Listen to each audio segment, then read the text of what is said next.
Sinisingil naman ng DPWH ang kumpanya ng bus na nasunog sa kahabaan ng EDSA Ortigas Interchange matapos ang pinsalang naidulot nito. Base raw kasi sa mga batas na umiiral sa Pilipinas, may pananagutan ng kumpanya ng bus sa mga naidulot nitong sira sa pag-aari ng gobyerno. May report si Graciela Corazon. Pinagbabayad ng Department of Public Works and Highways or DPWH ang kumpanyang may-ari ng nasunog na bus sa EDSA Ortigas Interchange na naganap noong April 24.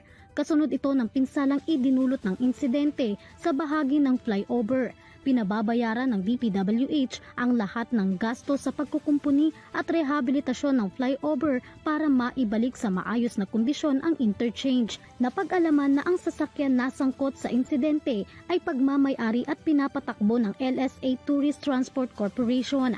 Ayon kay DPWH Secretary Vince Dizon, dapat anyang bayaran ng LSA Tourist Transportation Corporation or LS8 ang anumang karagdagang gastos ng ahensya oras na matapos ang detalyadong structural evaluation, maging ang permanenteng remedial works na gagawin sa infrastruktura. Batay sa Article 2176 ng Civil Code of the Philippines na pangunahing probisyon sa batas na tumatalakay sa quasi-delict o culpa coactualiana o tort law, maaaring magbayad o managot ang kumpanya sa pinsalang idinulot ng insidente.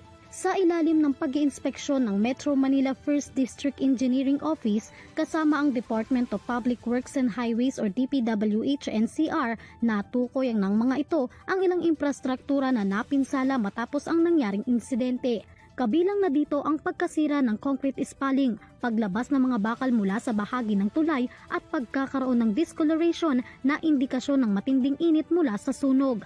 Batay sa ulat, tumagal ng halos 1 oras ang sunog na lubhang nakaapekto sa bahagi ng tulay, partikular na sa ilalim ng soffit ng box gilder sa span 7 ng interchange na patungong Green Hills. Samantala, nilinaw ng mga otoridad na ang naturang hakbang ay hindi nangangahulugang pagsasampa ng karagdagang kasong administratibo, sibil o kriminal laban sa mga responsable sa insidente. Inaasahan din ng ahensya ang agarang pagtugon ng kumpanyang responsable sa insidente. Para sa EuroTV News, Graciela Corazon, sumasaludo sa bawat Pilipino.